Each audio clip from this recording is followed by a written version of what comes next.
As we move through toward the end of Eastertide, we have a passage from the book of Revelation toward the very end. Now, Revelation is a bit, as Jenny said, a bit of a tricky book to work your way through.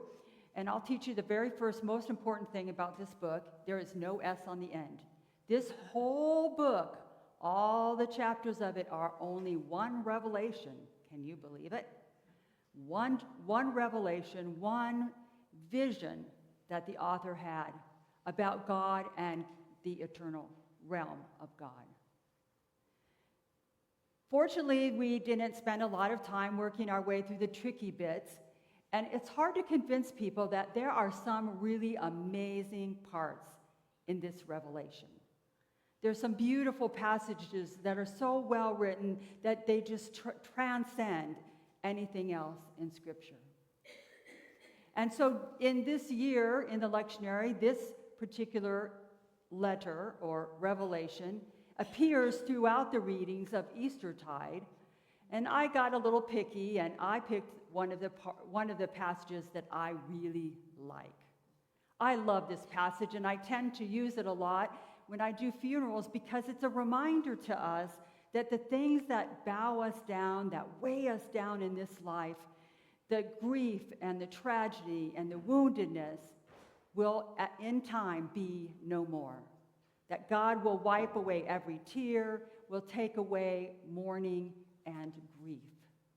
And that it will be replaced by a new heaven and a new earth. I think one of the best authors I know that's written allegorically on this is C.S. Lewis, if you've ever read The Chronicles of Narnia. The last chronicle has a wonderful description of this passage in the terms of the parable of those books. It is an intriguing passage to think about as we, in this day and age, are weighed down by so many things, that God makes promises to us to create a new heaven and a new earth. And all the things that weigh us down will pass away.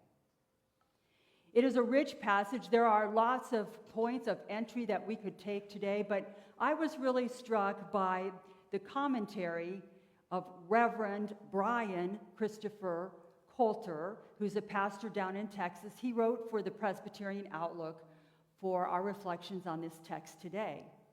And the passage that struck him, something I had not really noticed myself, was in the 5th verse.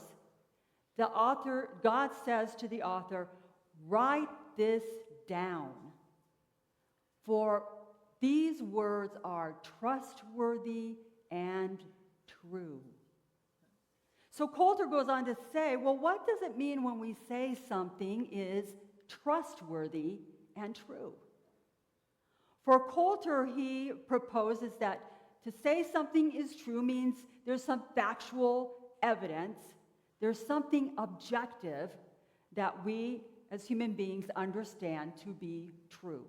Now, I know in this day and age there seems to be a whole lot of argument about what's true and what's truth, but it's usually an objective reality, a factual event or occurrence that we can all point to as true. But Coulter reminds us that this phrase wasn't, "Write this down, for this is true." God said, "Write this down, for these words are trustworthy and true." So what does it mean to say, I think Jenny covered it really well in her time with our Young at Heart, all of us, talking about what is true, what is trustworthy. Trustworthy, Coulter proposes, is something more subjective and often has to do with a relational event, has to do with a relationship in our lives, and it means that somebody is dependable or reliable. But of course, that's subjective because that's something we all come to or decide about in our own hearts. But Coulter points out how powerful it is in this passage that God says these words are trustworthy, subjective, and true, objective, and that they come together in a very special way in this passage. Now, throughout this revelation, John often uses the imagery of wedding. Jerusalem will come down out of heaven, adorned like a bride for her wedding. And throughout this particular revelation, that is a powerful image this author uses over and over again to talk about a relationship that is the foundation for what is trustworthy and true. And Coulter also goes on to talk about other relationships that are trustworthy and true. He does talk about the awareness of when he got married, the vows that he made, the connection he had with his wife. And then he talks about the image of a physician who must often give somebody news that is true, but if you don't really trust that person, it's hard to accept it. You have to have trustworthy and true together. Or he points out in a courtroom, it's a similar kind of thing. They're trying to get at what's true, but they're also trying to point out which witnesses can be believed, which witnesses are trustworthy. For me, when I was pondering this passage, since I haven't been married, I have appeared in a court one time, and it was horrendous. I hope I never have to do that ever again. And I worked in lots of hospitals, so I guess I could have talked about a patient and a doctor. But what came to my mind was a relationship I have with my friend Julie. Julie and I have been friends since we were in primary school, and you have to understand that this is pretty important for a person like me who has moved all my life. I have lived all over the place, and in fact, by the time we moved to Council Bluffs, I was already 8 years old, and I was born in Florida and had lived in New Jersey. And I'm told the kids really razzed me when we moved there because I had a Jersey accent, because I'd been in New Jersey. And so we moved there when I was 8, and Julie and I met in school. She was a year behind me, and we met at the little bitty tiny school we attended called Lake. By then, I had already been in a school in New Jersey for kindergarten. I'd been at Lewis Central for first grade and second grade, and then we moved again, and I was at this tiny school called Lake that doesn't even exist anymore. It was like almost like a Quonset hut type of school, and it only had the primary grades in it. But we met there, and somehow it clicked, and we have been friends ever since. And keeping in mind, now I've moved a lot since then as well. I don't think I spent any more than 3 years in any school that I ever attended. Well, I guess I was in college 3.5 years, so that was a little bit more. But I moved a lot, but it seemed like every time I came back, Julie and I would pick up our friendship where just like we had just talked yesterday, we seemed to pick up our friendship wherever we left off. I suspect part of the reason we were good friends is we were both, I admit it, geeks, okay? We were geeks in school. We were the weird kids that loved sci-fi, and I think we have the picture up there of my friend Julie and I at a sci-fi convention. Yes, indeed. I have my Doctor Who scarf wrapped around the two of us, and yes, I am a Whovian, and I am a big Star Trek fan. I'm a Trekker, so I admit it freely. So we love, and we still would, and as adults, we went to DemiCon in Des Moines. We went to stuff here in Omaha.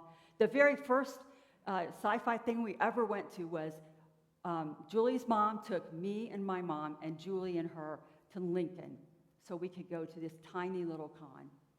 We love sci-fi. Then she introduced me to the Society for Creative Anachronisms. You may not have heard of it, but it's a medieval reenactment group. I even have costumes. Yes, I do. I have a nice wool cape.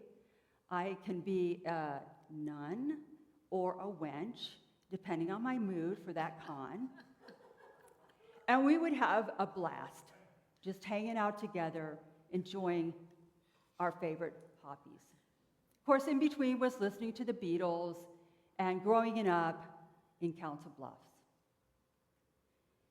Now we have been praying for my friend Julie for the past several weeks, and tomorrow I will be with her as she has her intake for hospice.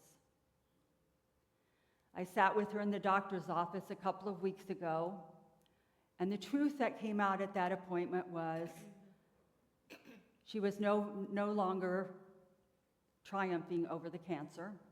She has had metastatic breast cancer now for well over 5 years. I have never known anybody fight so hard as Julie has fought. But the truth, the doctor said, well, even with the chemo, the tumors are growing again. So it's not working. And unfortunately, the tumors are literally everywhere. They're in her head, they're all through her body, they're everywhere. So the hard truth we had to hear that day was the chemo was not working. And so the nurse coordinator and I talked to Julie about hospice. And she didn't want to do it at first because, as you can probably imagine, my friend Julie is a real fighter, and she wanted to keep fighting. But I said, well, let's change the fight to quality of life now for you. And so tomorrow we'll talk with the hospice people about making what time she has left at least somewhat pain-free and somewhat enjoyable. And I think it was the relationship Julie and I have had for so many years that enabled her to trust me as we sat with that doctor and to trust me when we talked to her about hospice. Had we not had the objective facts before us about the cancer, the truth about what was really happening, and had we not had that relationship that we both trust one another with everything, I don't think those two things could have come together. And I bet you all have relationships like that too. Perhaps it is with your spouse. Perhaps it is with a child or a parent. Perhaps it's with a really good friend you've had for a very long time. But our passage today encourages us to think about what makes a relationship possible where we can share what is true and what is trustworthy, be objective and subjective at the same time. And so the author reminds us that it's not Coulter reminds us that it's not a mistake that Revelation has appeared in the lectionary every Sunday of Eastertide. Because the truth that this Revelation seeks to lift up is the truth that Jesus Christ is risen from the dead. Jesus was resurrected from the dead and continues to live on in the eternal realm. And that makes it possible for Jesus to be with us forever and always. And so the reality that the author wants to lay out over and over, the truth in the passage is that Jesus is risen from the dead, and so will we. And so he asks us to think about, as we think about our human relationships, to take it up a step and think about, so how does that impact on our relationship with God? How do our human relationships help us understand what God says when God says these words, what I tell you, these words are trustworthy and true?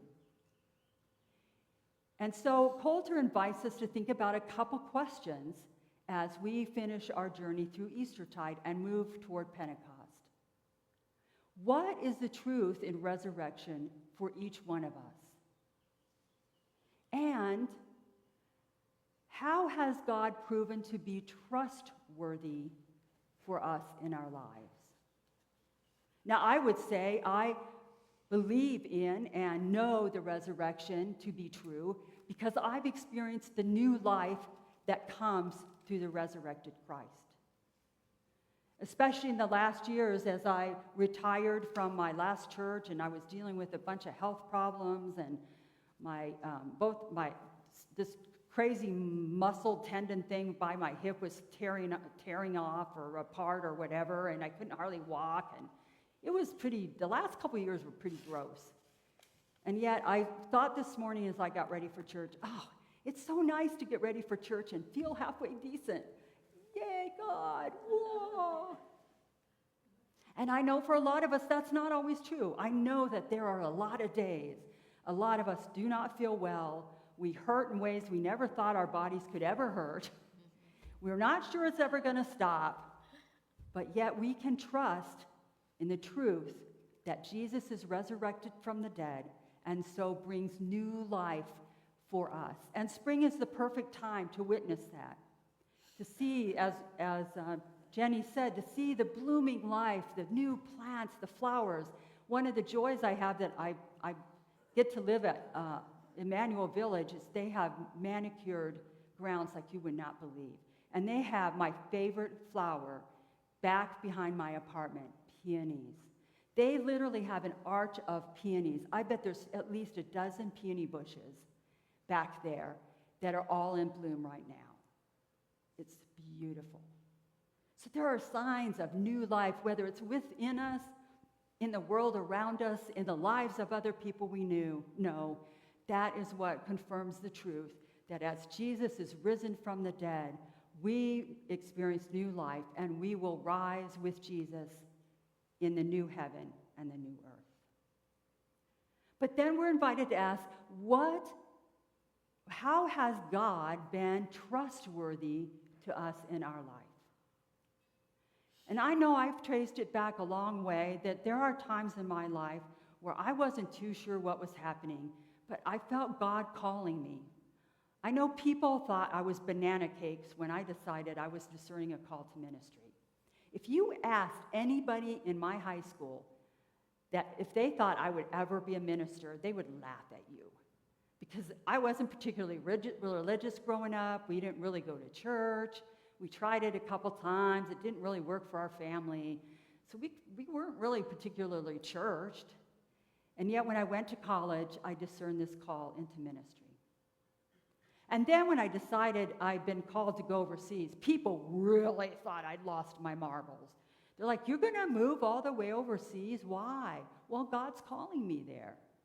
"Are you sure?" And let me tell you, I wasn't too sure, but all I could say to myself is, I know in my heart God is calling me there, and God will be with me and help me do what God calls me to do. I knew that God is trustworthy and would not abandon me.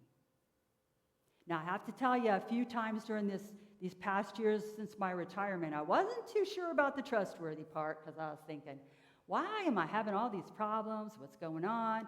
Then my mom got really sick. Then my mom died. And then I moved. And then my brother suddenly died. And then another friend died. And then another friend died. All that was last year. And then my friend Julie's mom died this year. And now she's in hospice. And I'm like, what's the deal? But I still feel in my heart that God is trustworthy and has not let me down and will not let me down. So as we move through the remainder of this Eastertide, I invite each of us to ponder those questions. What is it about the resurrection that we know to be true? And how has God been trustworthy in our lives as individuals, in your life as a congregation, in our lives as believers? God had said it well, and John wrote it down well. Write this down, for these words are trustworthy and true. Amen.